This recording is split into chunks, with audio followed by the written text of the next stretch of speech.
Donc moi, je m'appelle Violette. J'étais à la Cato en éco-fille et avec la prépa. Et après, j'ai intégré le SCP en 2020. Voilà. Et donc en M1, j'ai suivi l'aspect banque d'investissement. Et ensuite, j'ai fait ma césure en première partie chez Pernod Ricard à la stratégie du groupe, donc pas en finance. Et ensuite, j'étais chez Accuracy en tant qu'analyste financier, donc c'est un cabinet de conseil financier. Voilà. Et là, je suis en stage de fin d'études en M&A chez Rothschild jusqu'à fin février. Ok, super, merci beaucoup. Peut-être Nicolas. Ouais, bien sûr. Donc Nicolas, j'ai fait l'écofie aussi. En 2019, j'ai fini la licence. Après ça, j'ai rejoint le M Lyon et j'ai fait 2 stages pendant mon école. Donc le premier chez Hermès en contrôle de gestion et le deuxième chez Mazars aussi, donc mon entreprise actuelle où j'étais plutôt cette fois-ci en audit financier. Et donc après ce stage, j'ai voulu continuer chez Mazars et donc j'ai rejoint les équipes de TS, de Transaction Services. Donc ça fait 1 an que j'ai fait du TS pour l'instant et voilà. Du coup, bonjour à tous, je m'appelle Paul de Castelnau. Je suis un peu plus vieux de cette promotion-là. J'ai été à Cato en 2018, après avoir été en classe sup. J'ai fait mon année d'échange à Warwick. Et je suis rentré à la suite de ça à l'ESCP, où j'ai fait ma première année entre Paris et Londres, puis 1 an de césure, donc 6 mois en Transaction Services, comme ce que font Paul et Nicolas, si je ne me trompe pas, mais alors moi chez Deloitte. Et puis j'ai fait ma deuxième partie de césure chez Natixis Partners, boutique de M&A à Paris, dans lequel je suis revenu à la fin de mes études à l'ESCP. Voilà, et ça fait maintenant près de 2 ans que je suis là, puisque j'ai commencé en janvier 2022. Voilà, je suis ravi d'être là pour discuter un peu de M&A et de son environnement avec vous. Merci beaucoup. Merci. Alors maintenant, on aimerait bien un petit peu revenir sur vos années à la Cato. Donc, on aimerait bien un peu savoir comment se sont passées vos années et si vous avez quelques conseils à nous donner en lien avec votre parcours aussi sur vos années Cato. Donc Nicolas, par exemple, tu peux commencer. Yes. Non, mais moi, les années Cato, c'était vraiment 3 années, les 3 meilleures années de ma vie, vraiment. Avec celle aussi avec en école, c'était vraiment aussi cool. J'ai rencontré vraiment tous mes amis que je connais encore aujourd'hui. On a tous fait une école différente et on s'est tous retrouvés à Paris pour nos jobs. Et donc, c'était vraiment hyper sympa de les revoir, de voir un peu leur évolution, etc. Donc, ouais, je pense que ce sera pareil pour vous. Vous aurez des amis pour la vie.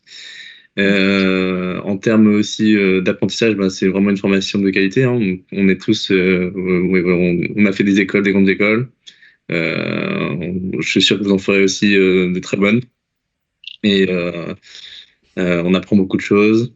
Les stages sont intéressants, mais ça c'est plutôt de votre côté de les trouver. Mais en général, on fait en fonction de ce qu'on veut faire plus tard. Donc il n'y a pas de sujet.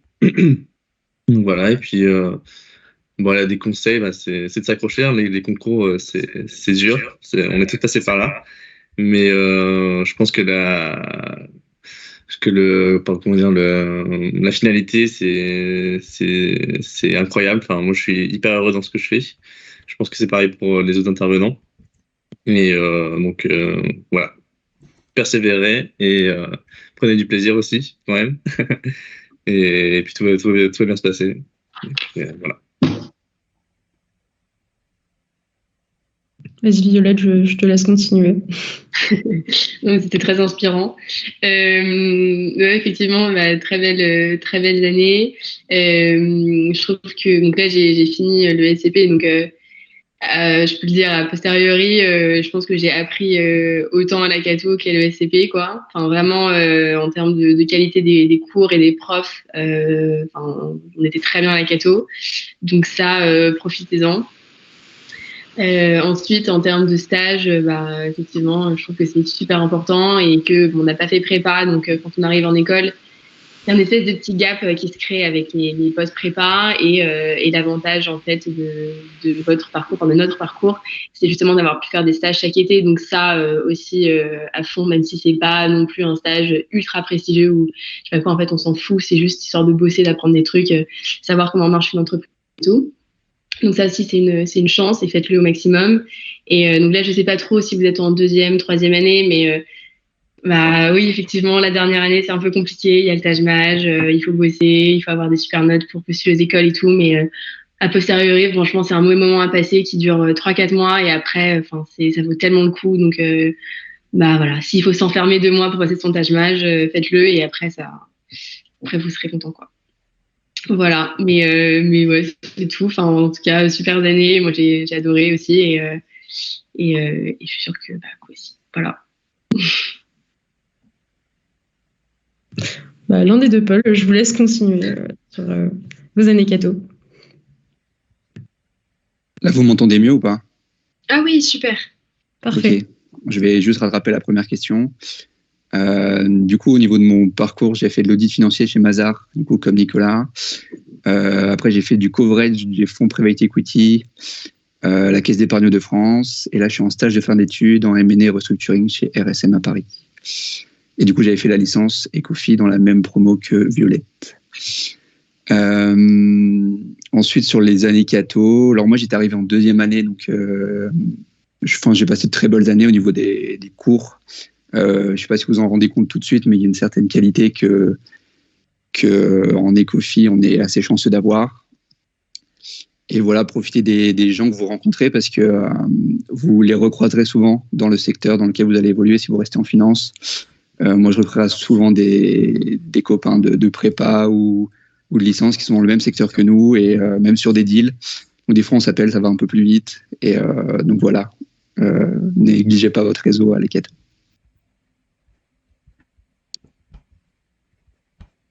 Et enfin, du coup, Paul, si tu peux un peu revenir sur tes années Cato. Oui, bien sûr. Ça commence à faire loin maintenant. Non, je pense que comme les autres, j'ai beaucoup aimé mes années à la Cato. Alors j'étais en Ecofi aussi.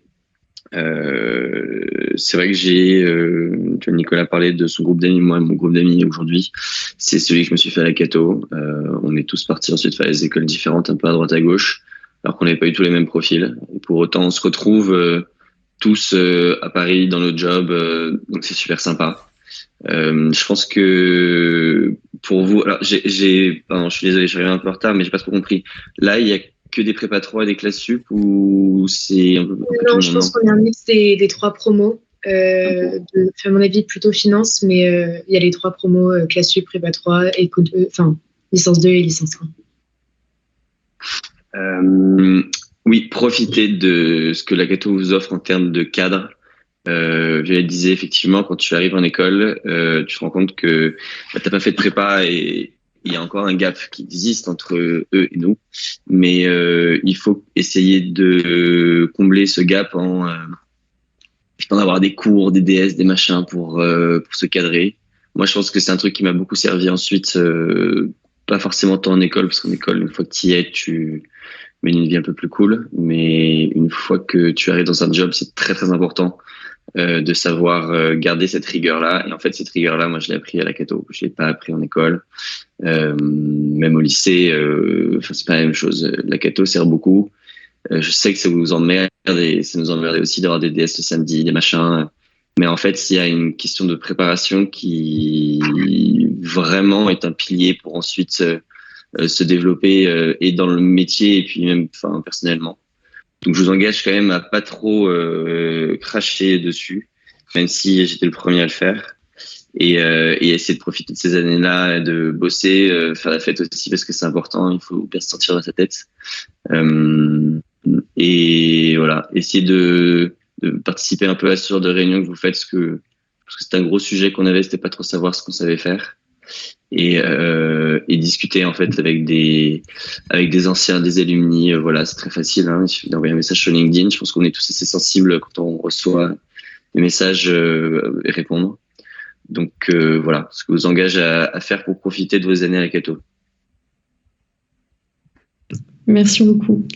On aimerait savoir quelle a été la meilleure opportunité qui s'est présentée à vous pendant vos années d'études, par exemple, que ce soit un stage ou autre. Donc, Paul Chassaigne, si tu veux, tu peux commencer. Je crois que tu as oublié de remettre ton micro. Quand vous dites opportunité, c'est bon. Ouais. Oui. Quand vous dites opportunité, c'est dans les jobs ou dans...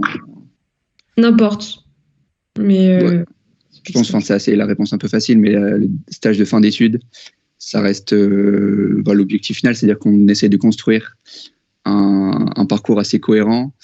On reviendra peut-être dessus, mais passer par l'audit, passer par du TS, passer par d'autres stages qui vous amènent à avoir un profil assez cohérent et ensuite pouvoir tenter le M&A, le private equity, le venture capital derrière. Donc je pense que sur ma meilleure opportunité, on va dire que c'est mon stage de fin d'études actuel. Je pense. Nicolas, je te laisse continuer. Yes. Non, mais comme Paul a tout dit, hein, les stages de fin d'études, c'est en général, on a construit nos parcours pour une finalité, et la finalité, c'est le job. Et les stages, c'est ce qui permet de graduellement permet d'atteindre nos objectifs. Et donc, ouais, pareil, moi, c'était mon stage de fin d'études. Hein. Clairement, je l'ai fait chez Mazars en audit. En fait, le stage, c'est aussi une bonne fenêtre pour un peu comprendre l'entreprise dans laquelle on arrive.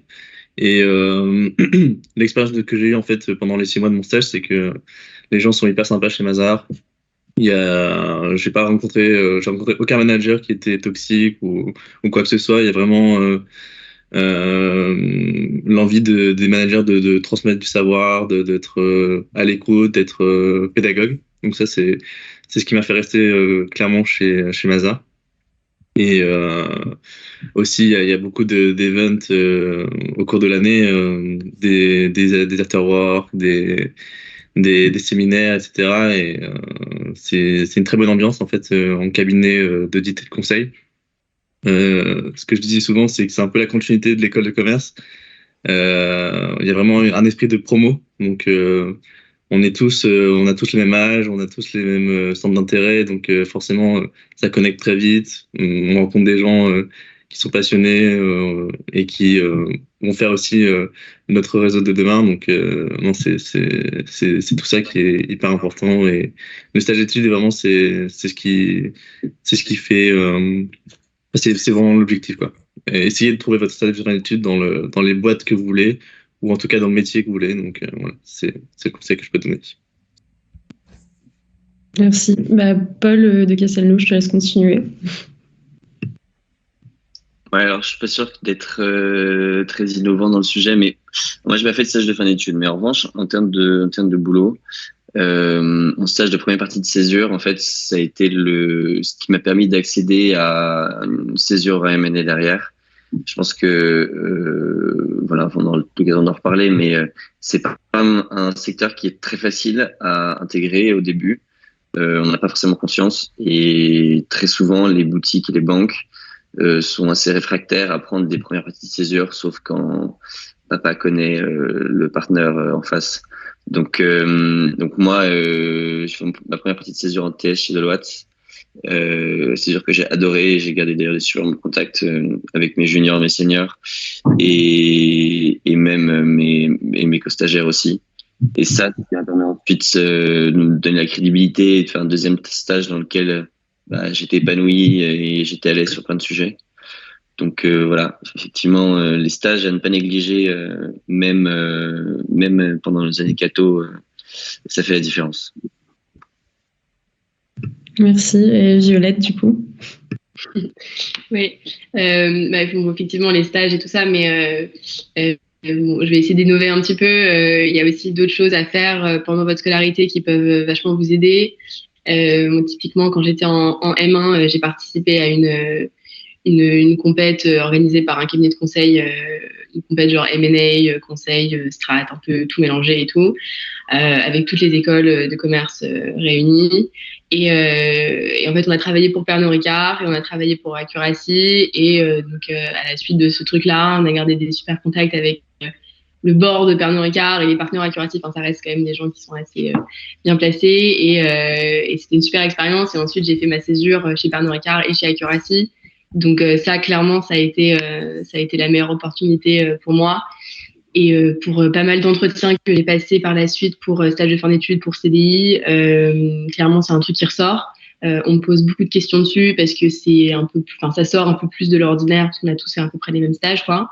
Donc voilà, moi, mon conseil, c'est de faire aussi un max de trucs en plus parce que déjà, vous allez apprendre plein de trucs et ensuite, vous allez aussi créer un réseau qui sort juste de la ligne rouge que tout le monde suit un peu. Donc ça, pour moi, c'était le moment clé. Voilà. Merci. On aimerait bien aussi maintenant savoir si vous avez, que ce soit des regrets ou des remords par rapport à votre parcours et vos expériences, des choses que vous referiez peut-être différemment. Voilà, donc Violette, si je peux continuer, s'il te plaît. Oui, je continue sur ma lancée. Qu'est-ce que je ferais différemment si je remonte un peu loin, je pense que je bosserai un peu plus en première année parce que c'est quand même pas glorieux. Finalement, je m'en suis pas trop mal sortie, mais je me serais évité quelques frayeurs sur la fin. Donc voilà, ça, essayer de rester linéaire, c'est toujours bien. Et sinon, sur mon parcours pro, franchement, non, parce que globalement, c'est important de cibler ses stages pour savoir un peu où tu vas atterrir derrière et tout ça, mais en réalité, que tu fasses du conseil, du TS, de la banque, de l'audit, tu accèdes à peu près au même truc, même si ça prend un tout petit peu plus de temps. Globalement, quand tu sors d'une école de commerce, derrière, tu arriveras à faire un peu ce que tu veux. Donc, faites aussi des stages qui vous font kiffer. Moi, là-dessus, j'ai pas trop de regrets parce que j'ai fait des trucs assez différents et j'ai pas l'impression de m'être fermé trop de portes. Donc voilà, non, pas d'énormes énormes regrets. Merci. Paul de Castelnau, je te laisse continuer. Ouais, alors je vais pas être très fun non plus. Fait comme Violette, j'essaie de réfléchir, mais je vois pas grand-chose que j'aurais fait différemment. Je pense que au début, j'étais très partagé entre faire une prépa et faire la catho. En fait, j'avais été vraiment séduit pendant les entretiens et j'ai absolument aucun regret. Pendant 3 ans, j'ai fait plein de choses différentes. Je suis parti à l'étranger, j'ai fait des stages. On spécialise quand même pas mal en finance, qui était moi le truc qui m'intéressait, donc c'était cool. Et je comparais ça à mes copains de prépa qui vivaient une vie complètement différente.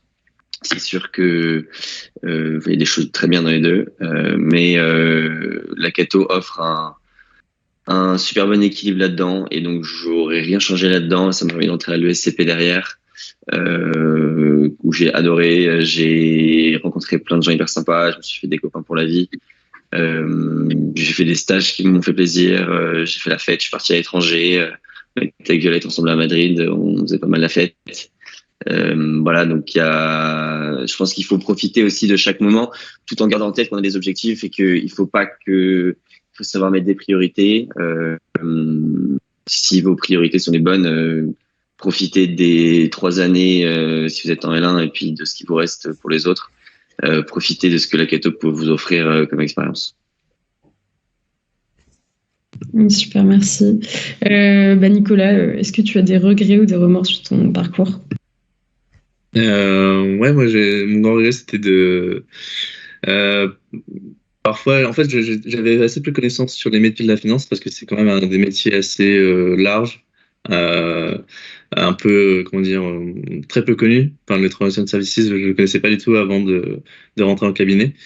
Et d'où l'intérêt en fait de cette conférence, parce que on vient présenter nos métiers et ça permet aux gens de se faire une idée et de pouvoir faire leur choix plus tard. Et moi, j'étais pas dans ce cas-là en fait. Quand j'étais en licence, j'étais focalisé sur l'audit. Et alors l'audit c'est très bien, c'est hyper formateur, etc. Mais il y a des métiers, le TS et le M&A quand même, c'est un peu les disciplines, comment dire, maîtresse dans le secteur de la corporate finance en tout cas. Et donc voilà, si j'avais eu en fait connaissance un peu plus tôt des métiers un peu comme ça, je pense que j'aurais peut-être je serais allé directement en M&A ou en private equity. Enfin, c'est assez dur de rentrer en private equity dès la première année, mais en tout cas dans ces métiers-là directement plutôt que passer par en fait du contrôle de gestion, de l'audit. Parce que pendant mon parcours, j'ai fait beaucoup de contrôle de gestion et d'audit, et en fait, j'étais vraiment focalisé sur ça. Je me disais, ah ouais, mon premier job, ça sera de l'audit ou du contrôle de gestion. Donc voilà, j'ai perdu un peu de temps en fait comme ça. Donc voilà, c'est un peu mon regret, mais voilà. Super, merci. Et enfin, Paul, est-ce qu'il y a des choses du coup que tu referais a posteriori? Oui, enfin, je vais être assez court là-dessus, mais en fait, dans votre parcours, vous avez 2 leviers, c'est vos stages et le nom de votre école. Et donc moi, j'ai fait mon master à la Cato, qui souffre un peu de sa réputation, mais en fait, j'avais eu une opportunité d'aller dans un autre master à la fin de mon M1, et ça me faisait perdre un an, et je pense que j'étais un peu flemmard sur le coup, et après on se rend compte que sur certaines opportunités, il y a les screenings, et donc du coup, on se fait bâcher assez rapidement. Après, ça ne veut pas dire que toutes les portes se ferment. Il y a d'autres leviers qui sont les stages. Et si vous êtes bon, vous finirez par vous faire une place. Mais ne négligez pas le nom de votre master parce que moi, Paul l'a un peu dit, mais c'est un secteur assez fermé. Et beaucoup regardent d'abord le nom de votre école. C'est très français. Mais beaucoup regardent le nom de votre école et ensuite vos stages. Et en dernier, pas en dernier, mais un peu vos capacités personnelles. Donc, négligez pas le nom de votre école. Voilà. Super, merci. Maintenant, on va parler un petit peu plus de vos métiers. Donc, on aimerait un petit peu savoir, présenter un petit peu vos métiers, vos missions qui sont à votre charge. Donc voilà. Nicolas, tu peux commencer. Yes. Alors, le Translation Service. Nous, en fait, on intervient dans le processus de M&A, en fait, a posteriori, en fait. Donc, la M&A, en fait, grossièrement, elle se charge de faire le lien entre un acheteur et un vendeur. Et donc, nous, on va être soit du côté vendeur ou acheteur. Donc, pour caricaturer, en fait, on est un peu les notaires de la transaction en TS. Donc, il y aura une due deal du côté acheteur comme vendeur. Et donc, en fait, il va y avoir en fait la rencontre de ces deux due deals pour pouvoir en fait déterminer un prix final de la transaction. Donc, concrètement, ce qu'on fait, c'est que on va faire une sorte d'audit de la cible. On va construire les états financiers, donc le compte des résultats, le bilan, en fonction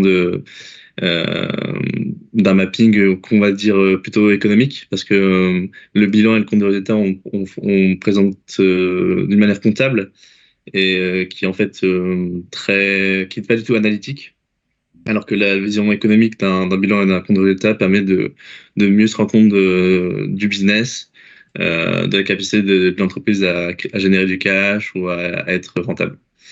Donc voilà, c'est un métier qui est assez, comment dire, qui traite data analyst au final, en tout cas dans les premières années quand on est analyste, parce qu'en fait on a des entreprises qui peuvent qui peuvent avoir 16 entités, et forcément s'il y a 16 entités, il y aura 16 états financiers et il faudra tous les combiner, et c'est beaucoup de données.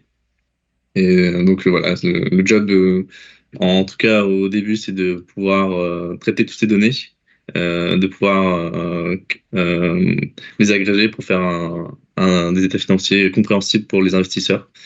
Et voilà. Et donc, voilà, c'est, comment dire après, le rendu final, c'est un rapport, donc, du coup, qu'on va donner à notre client. Qui va donner en fait, il y a 2 métriques hyper importantes en fait dans tout ce qui est deal, c'est l'EBITDA et le BFR. L'EBITDA en fait c'est hyper important parce que c'est le Earning Before Interest, Tax and Depreciation and Amortization. Pourquoi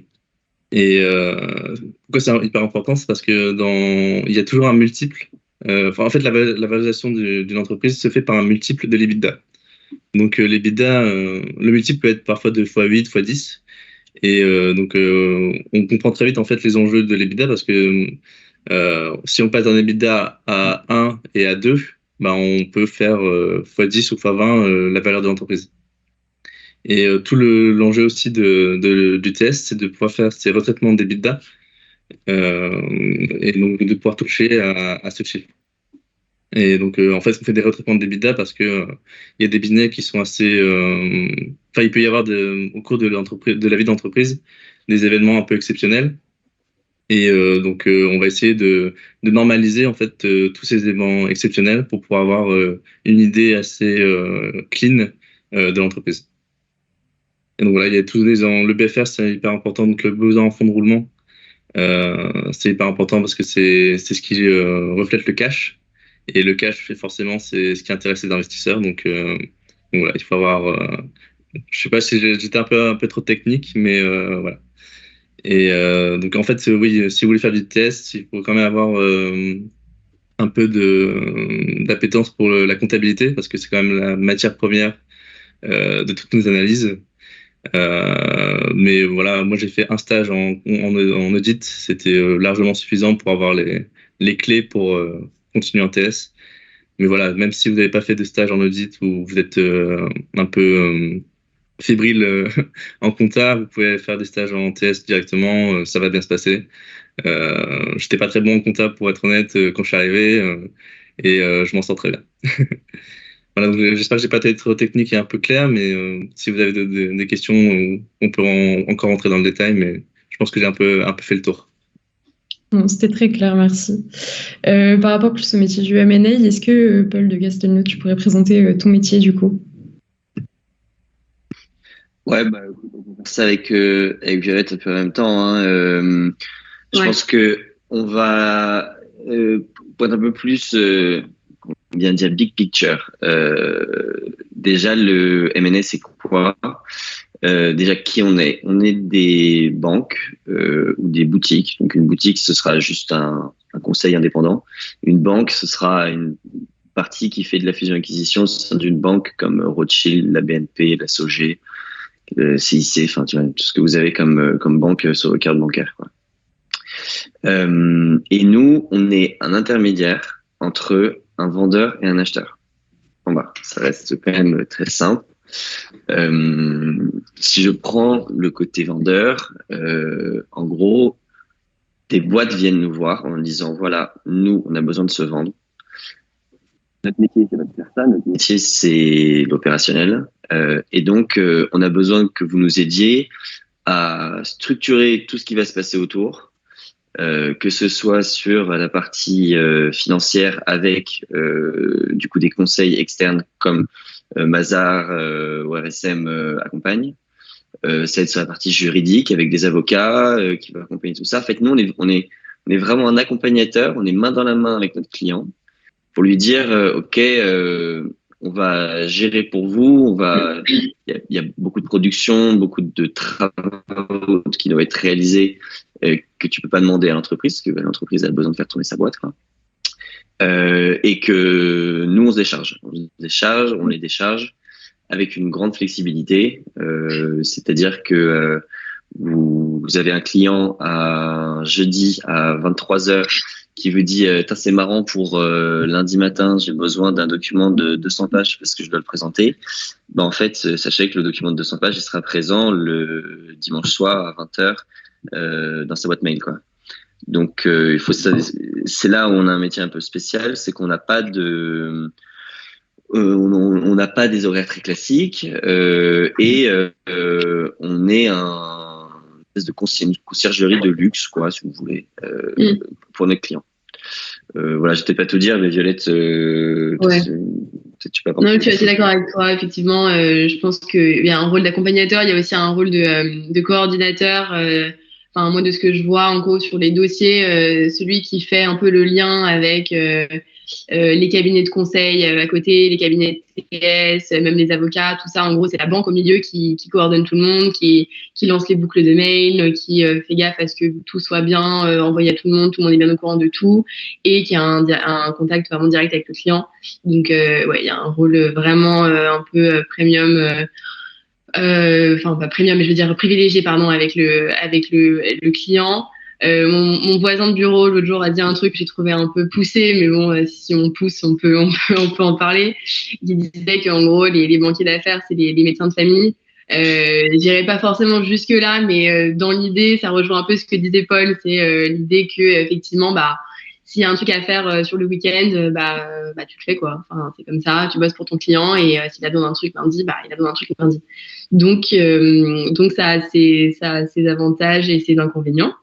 Mais voilà, et donc effectivement, comme disait Paul, tu accompagnes un vendeur ou un acheteur sur toute la partie valorisation de la boîte, potentiellement les synergies derrière à faire avec la nouvelle entité qui va être créée. Enfin, voilà, il y a tout un tas de travail hyper intéressant à faire là-dessus et on en reparlera, je pense.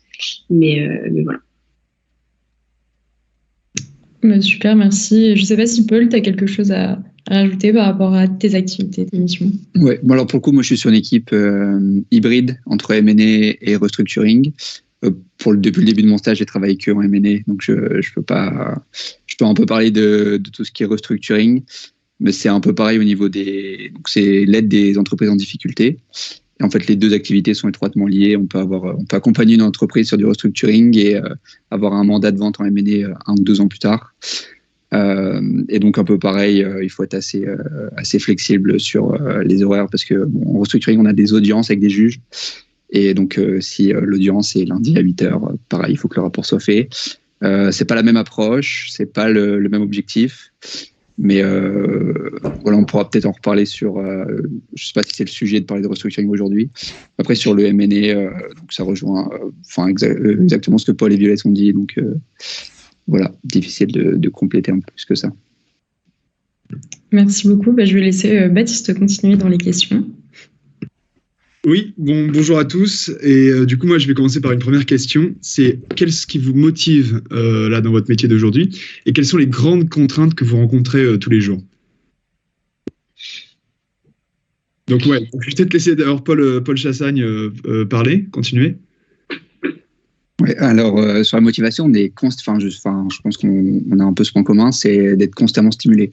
C'est-à-dire que si vous voulez pas vous ennuyer, normalement vous n'allez pas vous ennuyer. Donc il y a une certaine gymnastique un peu intellectuelle à avoir un peu tous les jours et il y a une certaine rigueur que moi j'apprécie énormément, que j'avais déjà un peu dans mes autres stages, que ce soit en audit ou en coverage. Il y a une certaine rigueur dans ce que vous allez produire qui est assez agréable parce que vos managers, vos partenaires vont être hyper exigeants sur ce qui est produit parce que vous rendez une prestation qui a un coût. Et donc, du coup, il faut que ça soit qualitatif. Et en fait, vous vous rendez pas compte, mais tout ce qu'on vous force à faire un peu au jour le jour dans vos travaux, je dirais que ça vous matrixe un peu sur une certaine rigueur. Et en fait, vous vous rendez compte un peu quand vous sortez que tout ce que vous faites, des trucs tout bêtes, mais tout ce que vous faites, tout est aligné, tout est cadré, tout à la même taille, sur les notes, tout est nickel. Et en fait, c'est un truc que vous allez garder ensuite dans tous vos travaux. Donc, être constamment stimulé, je pense que c'est ce que j'apprécie le plus dans mon travail. Super. Et du coup, l'autre Paul. Ouais. En gros, il y a beaucoup de métiers dans la finance qui portent à peu près les mêmes caractéristiques, de la rigueur, de l'esprit de synthèse, voilà, le côté chiffre évidemment pragmatique qui est assez important. Moi, ce que j'ai trouvé dans le M&A, c'est, alors Paul le disait très bien, c'est la surstimulation intellectuelle. En fait, vous ne vous emmerdez jamais. C'est quand même assez dingue de se dire que dans un métier, on s'ennuie pas. Alors après, c'est assez spécifique aussi à ce que je fais moi, parce que ma boutique est un petit peu spécialisée fonds d'investissement, mais il y a énormément de choses à voir sur des secteurs tellement variés, avec des contextes tellement différents, des profils de CEO qui sont tellement différents. Enfin, vraiment, c'est chaque jour, vous vous levez en vous disant ok, mais en fait, aujourd'hui, je vais faire un truc nouveau, et ça, c'est hyper important. J'avais toujours une philosophie que je maintiendrai, je pense, au fur et à mesure de ma vie, c'est que si je me lève le matin et que je pars bosser en me disant ça m'emmerde, ça me fait chier, ça sert plus à rien. Surtout dans les métiers dans lesquels dans lesquels on est, et je pense que les autres intervenants confirmeront, mais on a des rythmes qui font que si tu n'aimes pas ce que tu fais, bosser alors attention, je vais faire un peu peur avec les chiffres, entre 80 et 100 heures par semaine, pour un métier qui ne t'intéresse pas, ça ne sert à rien. Ça ne sert à rien, ça va te rendre très triste. Donc, c'est le but des stages et de tout ce qu'on a fait avant, c'était de confirmer un souhait qu'on avait de comprendre ce qu'il y avait dans ce monde-là et de s'approprier ce qu'il y avait dans ce monde-là. Moi, ça a fonctionné et aujourd'hui, je me lève tous les matins en me disant, ok, il y a des moments où c'est dur, peut-être, mais en l'espace de 2 ans, j'ai appris tellement de choses et ça c'est super important. Ok, super. Et Violette, qu'est-ce que tu en penses? Oui, je rejoins Paul sur pas mal d'aspects. Bon, moi, il y a quand même des matins où je me dis que je suis crevée, mais sinon, oui, je comprends. Enfin, oui, je suis d'accord. Ça passe avec le temps, Violette, tu vas voir. Oui, c'est ça. C'est ce qu'on dit. Non, mais le gros point pour moi, c'est après, ça fait pas longtemps que je suis en M&A, hein, mais même je l'ai vu avant. L'apprentissage super rapide, mais c'est un truc de dingue, vraiment. En fait, toute la journée, on est un peu sous pression, très linéaire, pas trop le temps de faire des pauses, pas trop le temps de réfléchir à la pluie, au beau temps, et on est complètement la tête dans le guidon tout le temps, mais dans le bon sens du terme, et on apprend énormément de choses. Et le premier truc qu'on apprend, en fait, c'est à gérer son stress et à gérer toutes les tâches qui vous tombent dessus toute la journée et un peu de tous les côtés. Et ça, c'est un skill, même si vous ne restez pas en banque d'affaires derrière, c'est vraiment génial à avoir. Et voilà. Et donc après, bon, ce qui découle de ça, c'est effectivement plein de tâches qui tombent de tous les côtés et plein de tâches qui sont hyper différentes. Donc en fait, bosser sur une mission infra, une mission tech, une mission là, enfin, bon, je peux pas dire pour qui je bosse, mais bon, il y a plein de trucs hyper différents. Et en fait, on devient un peu des semi-experts sur plein d'industries hyper variées, dont on ne se doutait même pas exister. Donc voilà. Donc je rejoins Paul en gros. Ok. Et Nicolas? Oui. Alors moi, je vais être un peu plus matérialiste. J'avoue que un premier levier de motivation, ça va être plutôt la REM. On est quand même dans des métiers qui payent très bien.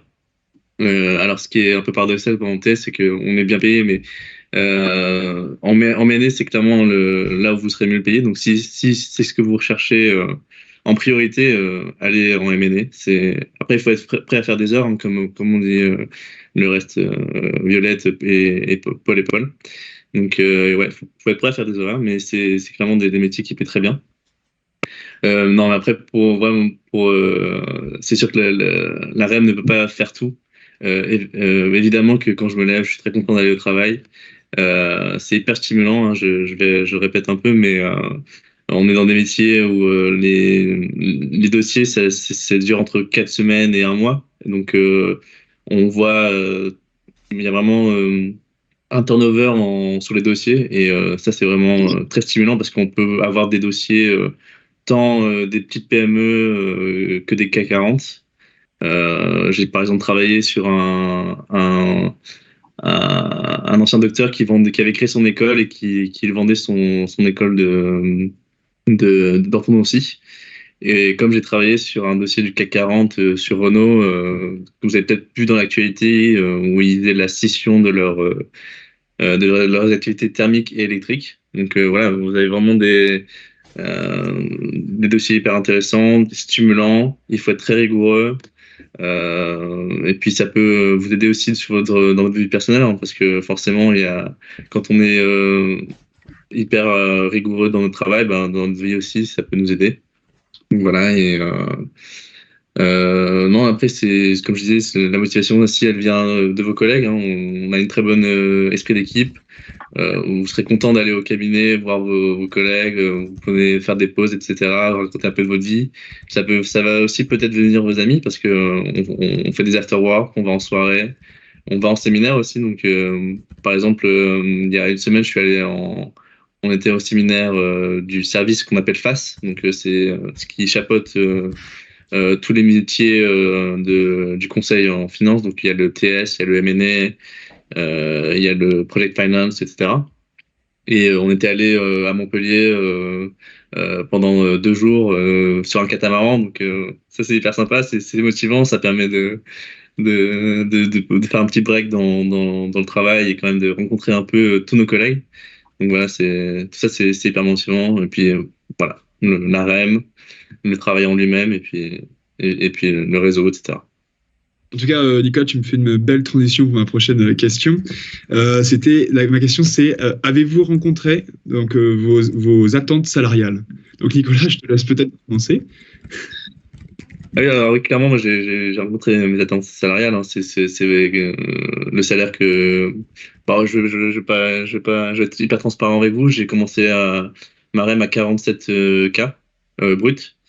Donc c'est une belle REM. Hein. Il y a par rapport à d'autres métiers. Enfin, mais encore une fois, c'est pas la meilleure REM qu'on peut trouver en finance.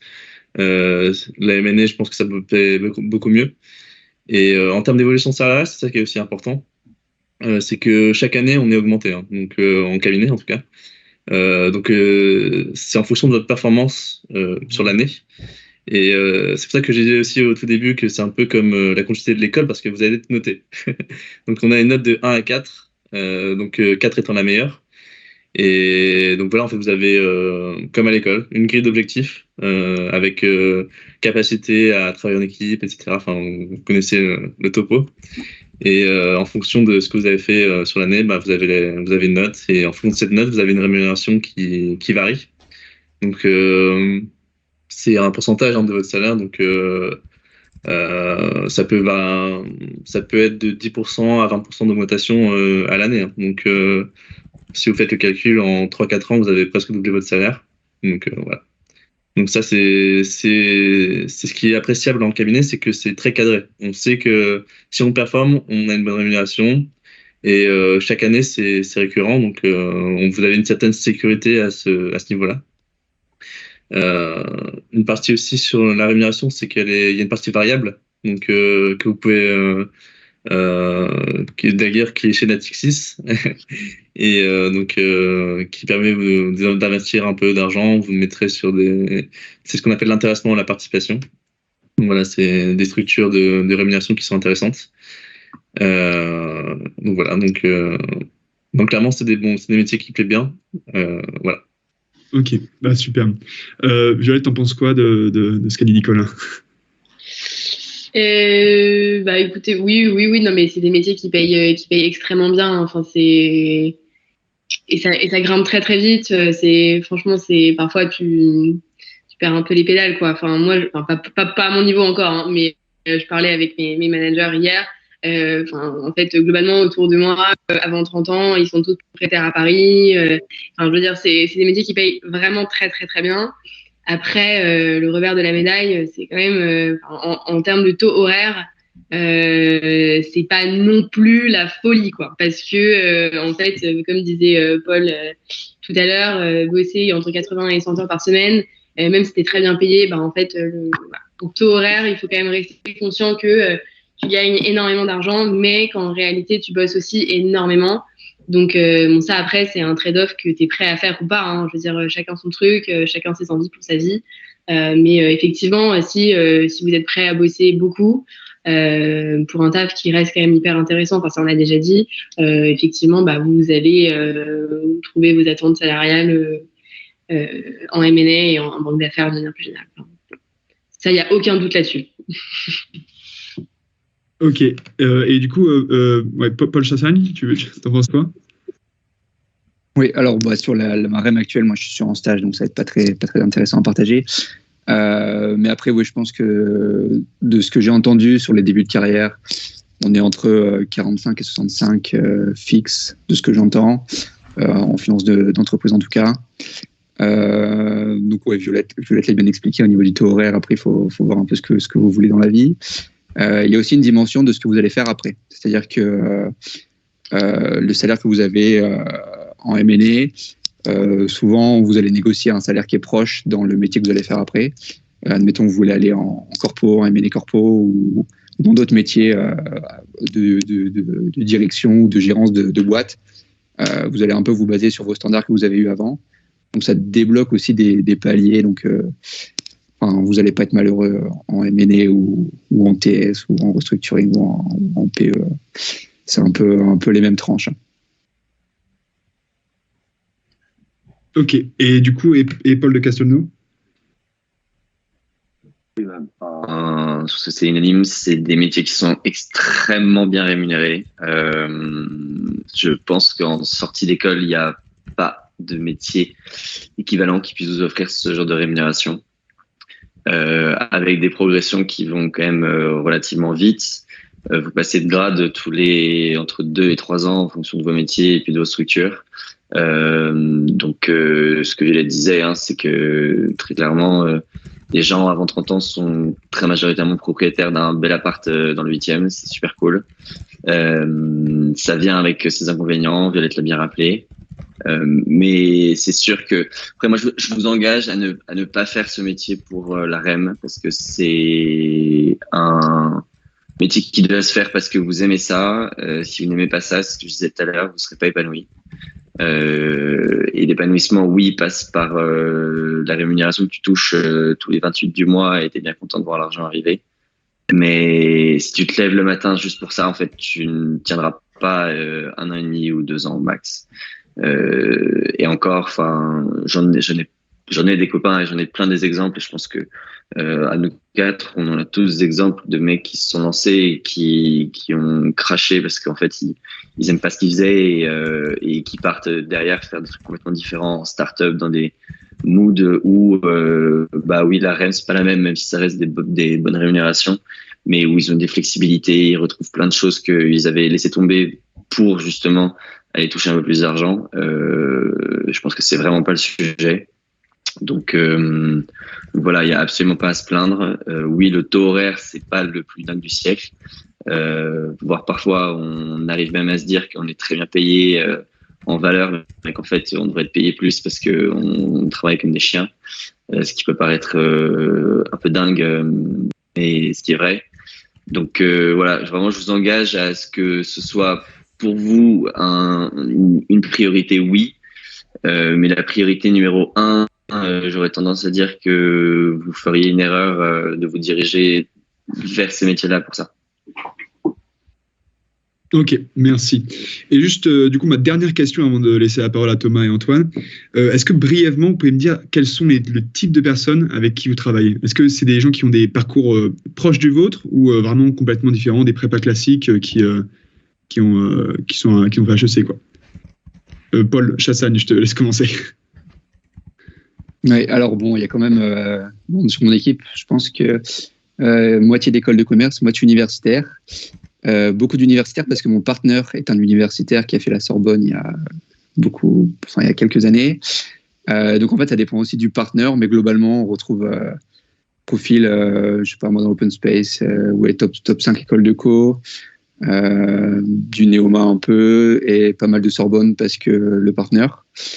Mais globalement, oui, sur les profils, c'est assez homogène, pas de grande surprise. Ok, super. Et du coup, Violette Rothschild, ça reste assez particulier parce que c'est très traditionnel comme banque d'affaires. C'est une vieille banque d'affaires. Ils sont attachés à leurs trucs un peu têtus, quoi. Donc, globalement, c'est parisienne, école parisienne. Et c'est quand même très, très, très, très prépa. Moi, je me fais shamer de manière journalière sur le fait que j'ai pas fait prépa. Voilà. Mais il commence à s'ouvrir un peu. Je suis là, donc il commence à s'ouvrir un peu aux autres profils et ils ont bien raison parce qu'il y a des gens très bien. Donc voilà. Mais donc après c'est particulier. Il y a quelques banques dans lesquelles ils sont très très très carrés là-dessus. Mais moi j'ai passé mon dernier entretien avec un VP qui avait pas fait une parisienne et qui m'a dit la raison pour laquelle je suis là c'est parce que j'ai fait 3-4 ans à la BNP en M&A avant Et ensuite, j'ai fait le shift chez Rothschild. Donc, en fait, même si vous ne faites pas une parisienne, il suffit d'aller faire du M&A ailleurs. Et ensuite, si vous voulez revenir dans une banque d'affaires comme ça, vous pourrez complètement. C'est juste que en sortie d'école, ils sont très, très bornés. Voilà. Mais c'est particulier, c'est pas le cas partout. D'accord, ok. Paul, tu partages Paul de Castelnau. Ouais. Je vais alors sur les profils, oui, globalement, c'est du top 5 écoles de commerce, avec parfois des profils un petit peu différents de Sciences Po, Dauphine, qui sont des super éléments à chaque fois.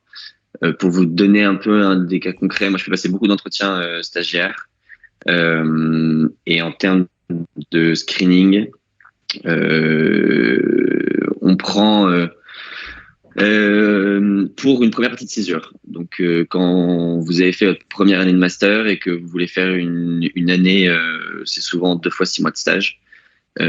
Pour votre première expérience en stage, nous, on screen uniquement des top 5 écoles de commerce.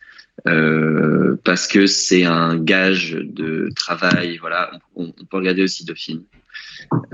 Et en fait, au fur et à mesure de votre parcours, vos stages et vos écoles de commerce et vos écoles en général ou universitaires deviennent un ensemble sur lequel on regarde un petit peu plus. On préférera prendre largement un mec qui a fait Dauphine, mais par contre qui a déjà 2 stages en M&A avec des très beaux noms, et voilà, plutôt que de prendre un mec qui a fait HEC, mais en fait qui a fait un truc dans une toute petite boutique, puis un stage en audit au Luxembourg. Enfin voilà, il y a vraiment un ensemble de paramètres qu'on prend en compte. C'est sûr que vous avez le M&A et le TS aussi sont, là du coup je parle de ce que je connais, mais c'est très old school comme façon de voir les choses. Vous avez des mecs qui sont là en place depuis 30 ans, qui font la pluie et le beau temps sur les fusions-acquisitions en France. Donc ce sont des gens qui sont extrêmement intelligents, assez surprenants, parce que vous vous rendez compte que ils ont une capacité à savoir mener des discussions, réfléchir, savoir poser le doigt sur le sujet crucial au bon moment. Et évidemment, ce sont des gens qui se sont construits avec des pairs. Donc c'est des pairs en école de commerce. C'est des mecs qui ont un style et une façon de penser qui est formé école de commerce ou université assez poussée, donc Dauphine, Sciences Po, etc. Donc et ça, c'est sûr que si j'en ai des cas dans mes copains qui ont fait des trucs différents, des écoles post-bac, et voilà, et qui ont été très déçus au moment où ils sont arrivés dans les entretiens, voilà, parce qu'ils passaient pas le passage des entretiens. Donc c'est sûr que si le métier en tant que tel vous intéresse, je vous encourage quand même à préparer ça bien en amont et dès vos études, parce que le nom qu'il y aura sur votre CV en école, voilà, vous ouvrira beaucoup de portes dans ce métier. Ok, superbe. Et Nicolas, du coup, est-ce que tu as un type de collaborateur, des collègues qui ont fait une école en particulier? Alors, c'est aussi majoritairement des écoles de commerce du top 5. Hein. Ouais. Il y a aussi du top 10, hein, bien sûr, mais qui sont un peu moins représentés. Mais il y a aussi beaucoup d'ingénieurs, en fait. Ça recrute beaucoup d'ingénieurs parce que c'est, comme je disais, c'est beaucoup de data analyse. Donc, il y a beaucoup, les profils d'ingénieurs sont assez recherchés en TS. Et aussi des Dauphines, des Sorbonne, etc. Donc, ouais, c'est assez hétérogène quand même, mais majoritairement d'écoles de commerce. Ok, superbe. Bon, du coup, je laisse les respos de la FGS Transaction poser les questions un peu plus techniques. Ouais, on va aborder un peu plus les missions avec des questions rapides, parce que beaucoup de choses ont déjà été dites. Donc, vous avez un peu expliqué le déroulé général d'une opération de fusion-acquisition. Vous avez parlé des documents qui étaient produits, surtout par l'ETS, avec l'EBITDA et le BFR. Côté M&A, vous avez dit aussi, vous produisiez des documents, des fois avec des délais assez courts. Est-ce que vous pouvez un peu nous dire quels sont ces documents si le TS s'occupe déjà de faire la partie, disons, EBITDA VFR, que ce que vous faites comme document précisément? On peut répondre un peu en simultané, je pense, comme ça, voilà. C'est un peu plus fluide. Déjà, ravie de voir la relève de FGS Transactions, parce que c'était mon asso, donc trop bien. Non, globalement, en gros, il n'y a pas que du financier, hein, ce qu'on disait en M&A, tu as aussi toute une partie commerciale. Donc, avant d'aller choper un mandat de vente ou d'achat, il y a toute la partie d'aller séduire le client. Donc, tu vas faire un pitch ou un teaser pour présenter globalement ton expertise, pourquoi tu es la bonne banque pour ce projet-là, ce que tu peux apporter. Une première approche de valorisation, mais vraiment très high level, pour dire nous, on peut vendre ta boîte à peu près tant. Voilà. Et ensuite, une fois que tu as gagné le mandat, tu vas bosser sur l'infomémo, qui est en gros le gros du travail.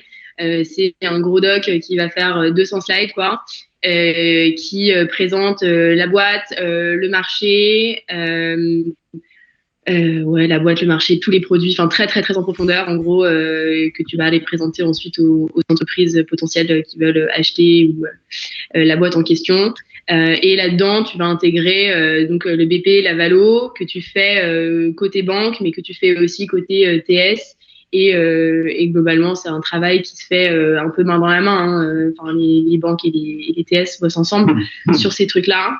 Et voilà. Et après, on laisse la main aux avocats qui font toute leur paperasse là, pour formaliser la fin du deal. Bon, c'est très très vulgarisé, donc Paul, je te laisse compléter. Moi, je suis encore une newbie dans le secteur, mais globalement, dans les grandes lignes, c'est ça, quoi.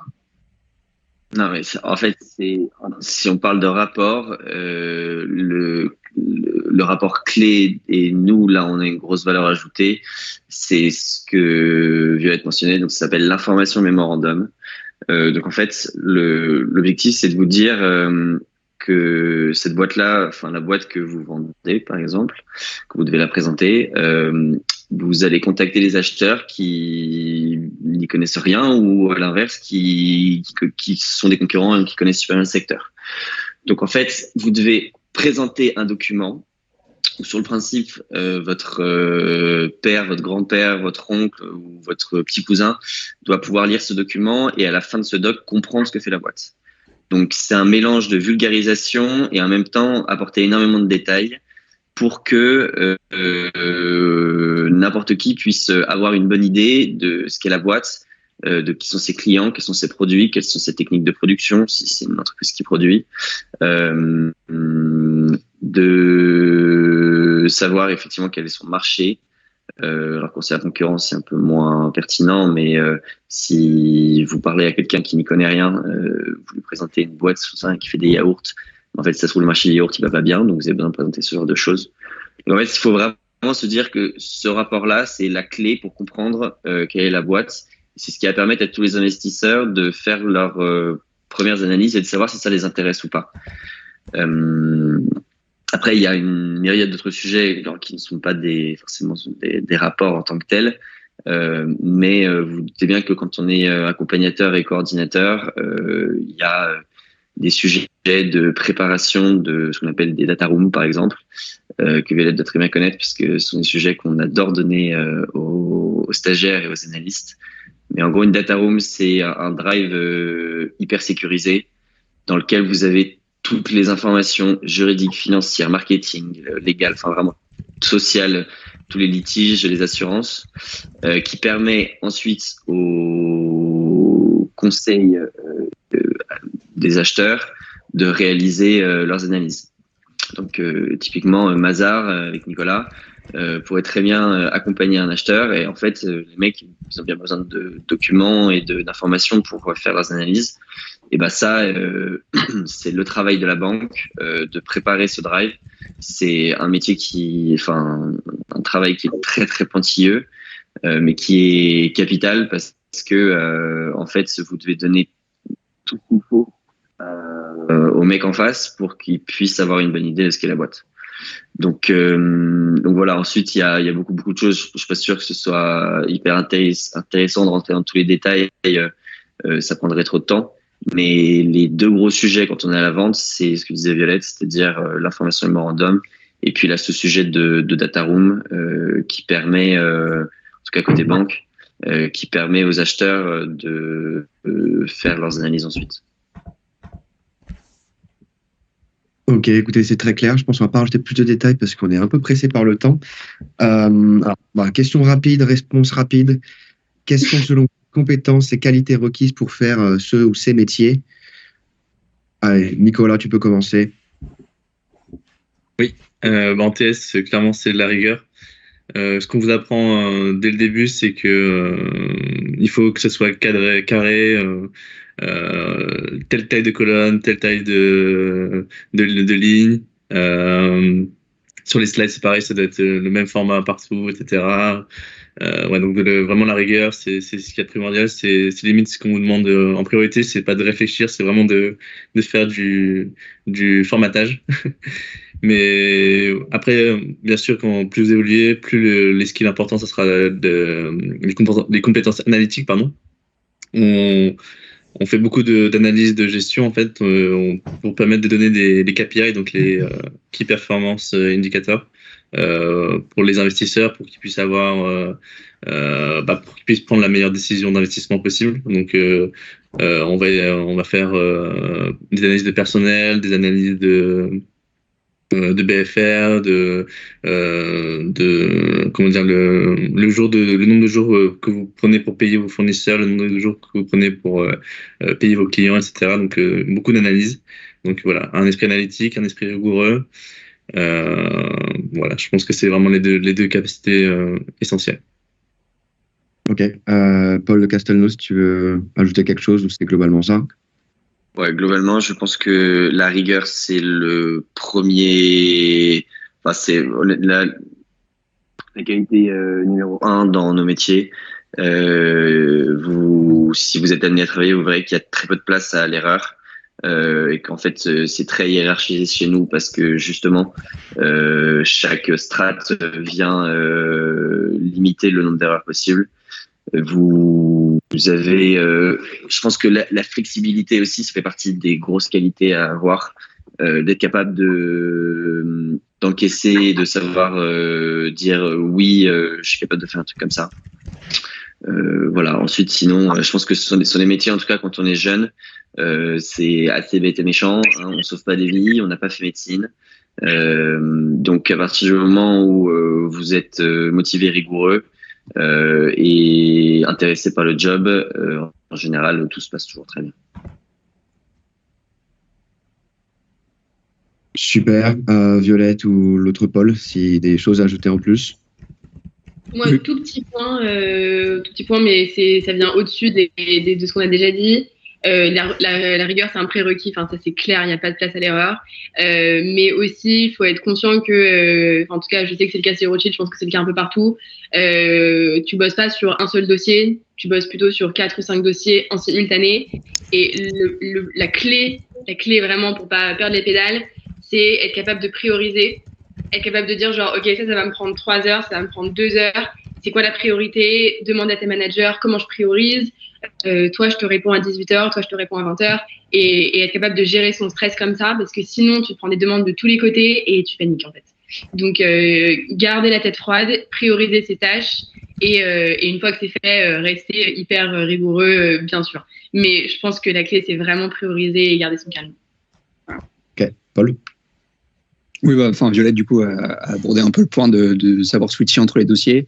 Tout ce qui a été dit est forcément vrai. Peut-être un dernier petit point en plus qui est un peu les skills rédactionnels parce que vous produisez des documents. Il ne faut pas oublier donc il y a des chiffres, mais il y a aussi un peu de rédaction sur l'activité de la boîte. Donc ça peut être aussi intéressant à ne pas négliger également. Ok, très bien. Je vais laisser la parole à Thomas, il me semble. Oui, bonjour. Donc moi, je vais revenir sur vos stages que vous avez parlé en début d'entretien. Donc vous avez montré l'importance des stages, etc. Mais est-ce que, notamment le premier stage, que ce soit le premier stage de césure ou fin d'études, il a vraiment été compliqué à trouver, ou les écoles de co, après, vous êtes pas mal à l'avoir? Et pourquoi avoir choisi cette entreprise dans laquelle vous l'avez fait? Peu importe celui qui veut commencer, allez-y. Répondez rapidement, on a un quart d'heure pour finir. Ouais, je vais aller. Vas-y.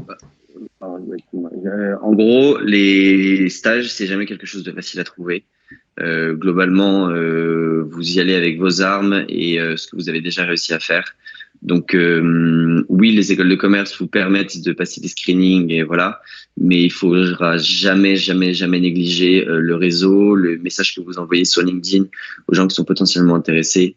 Faire des conférences là où les écoles ont pas mal d'alumni dedans, donc il y aura des alumni qui vont venir parler de leur métier, exactement ce que vous faites aujourd'hui. Je pense que c'est vraiment les clés pour trouver son premier stage, et surtout ne pas se décourager au premier stage parce que le premier amènera le deuxième et le deuxième potentiellement amènera la fin d'études derrière, et tout ça, ça peut être une progression. Ça vous permet de tester des choses, mais ça vous permet aussi de peut-être d'élever au fur et à mesure les entreprises dans lesquelles vous travaillez. Donc voilà, essayez de voir ça comme une montagne que vous gravissez à chaque étape et pas comme un mur que vous prenez si vous avez des déceptions au début. Pour compléter peut-être un peu, le premier stage est toujours un peu plus dur, le plus dur à avoir. C'est un métier, c'est un secteur assez fermé, donc une fois que vous y êtes rentré, après vous faites un peu vos armes. Et il y a des métiers un peu à cibler en début de P1 césure souvent.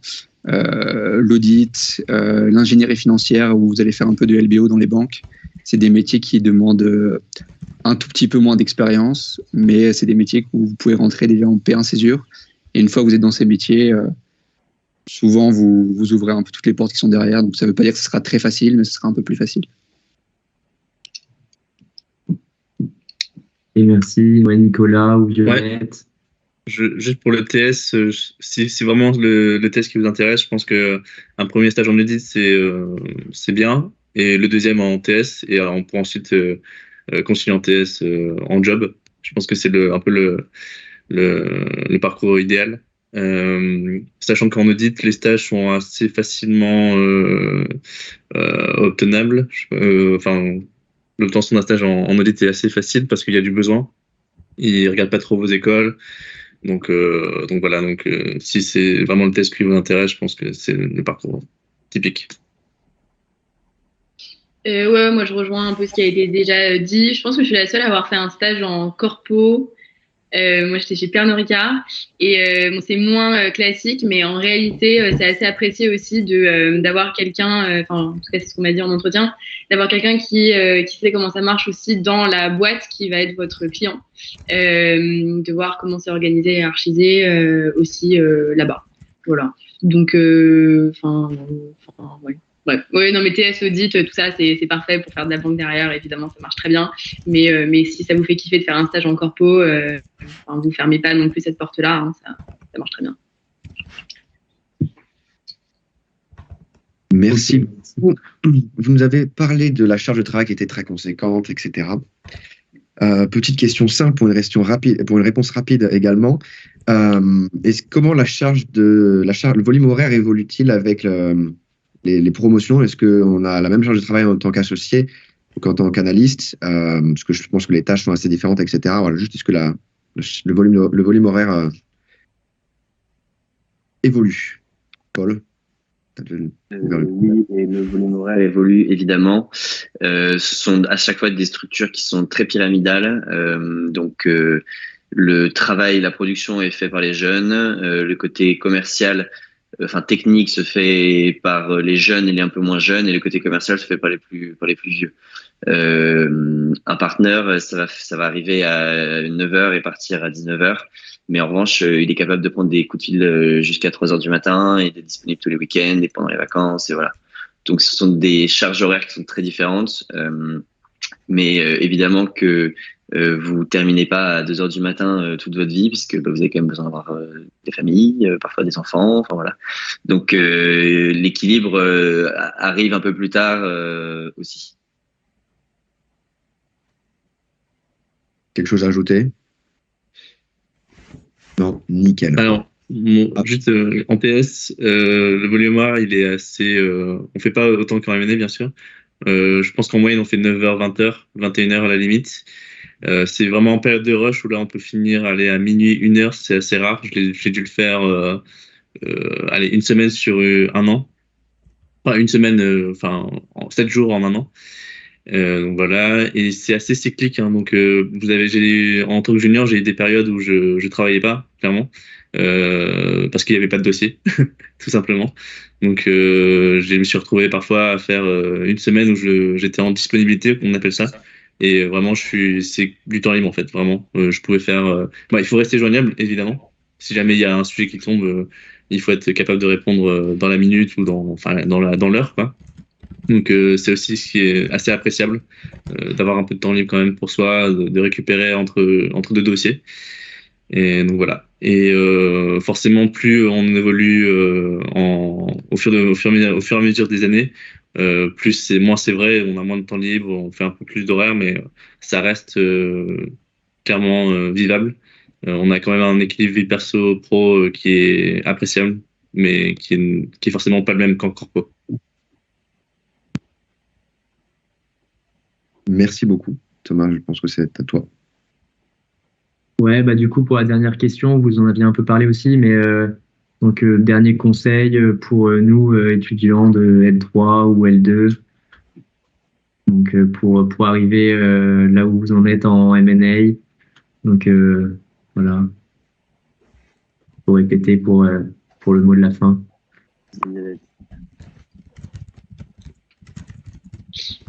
Non, mais écoutez, je pense qu'on a déjà un peu dit, mais ouais, là c'est un moment un peu relou à passer. Il faut bosser, il faut avoir des super notes en licence, une bonne moyenne, un bon classement et puis un bon page-mage.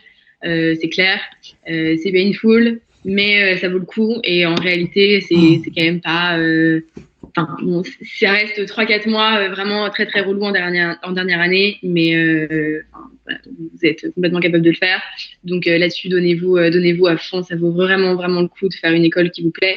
Et derrière, quand vous faites une bonne école, globalement, effectivement, il faut faire des stages qui ont un peu de sens et tout, mais faites-vous quand même kiffer. Vraiment, allez pas faire forcément le schéma hyper classique comme tout le monde. Si vous avez envie de faire un stage en start-up qui vous fait envie, genre allez-y. Clairement, et puis de toute façon, s'il faut faire un stage de plus avant d'arriver en M&A, vous ferez un stage de plus et puis vous n'êtes pas à 6 mois près, c'est pas grave. Donc voilà, faites des choix en pensant à votre carrière, mais faites aussi des choix pour vous. Vraiment, si vous devez arriver en banque d'affaires, vous arriverez en banque d'affaires à un moment ou à un autre, donc pas de pression là-dessus.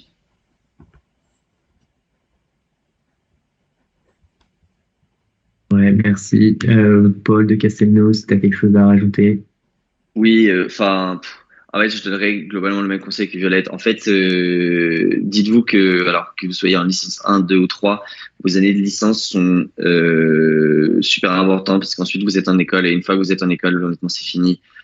Vous, en termes d'apprentissage, c'est plus là où vous devrez travailler. Vous devrez travailler sur vos stages. Donc, on sait tous que c'est relou et voilà, mais essayez de faire le maximum possible pendant votre licence. Honnêtement, c'est 3 ans, 3 mois pour effectivement les derniers là qui sont L3, mais ça changera votre vie parce que ça vous ouvrira tellement de portes et puis vous serez tellement content in fine de vous être dit ok, c'était 3 ans où j'ai bossé, mais en fait 3 ans dans ma vie c'était quand même pas grand chose et aujourd'hui ça me permet de faire tout ce que je fais, d'être épanoui, voilà. Donc gardez en tête que de toute façon il faut que vous soyez épanoui dans ce que vous faites, que ce soit au travail, dans la vie perso, voilà. Et trouvez votre équilibre là-dedans, mais sachez que le jeu vaut la chandelle et que si vous vous donnez maintenant, vous serez jamais déçu d'ici quelques années.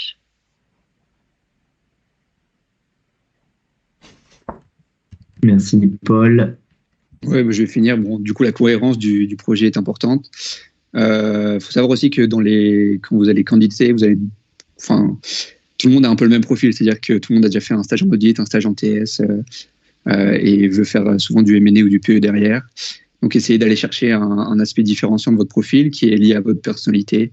Donc, ne négligez pas un peu l'extra-scolaire, on va dire, qui est lié aussi à votre personnalité. Et c'est ce qui fera souvent la diff. Moi, j'avais eu un entretien parce que j'avais un projet au Canada et que le partenaire voulait y aller.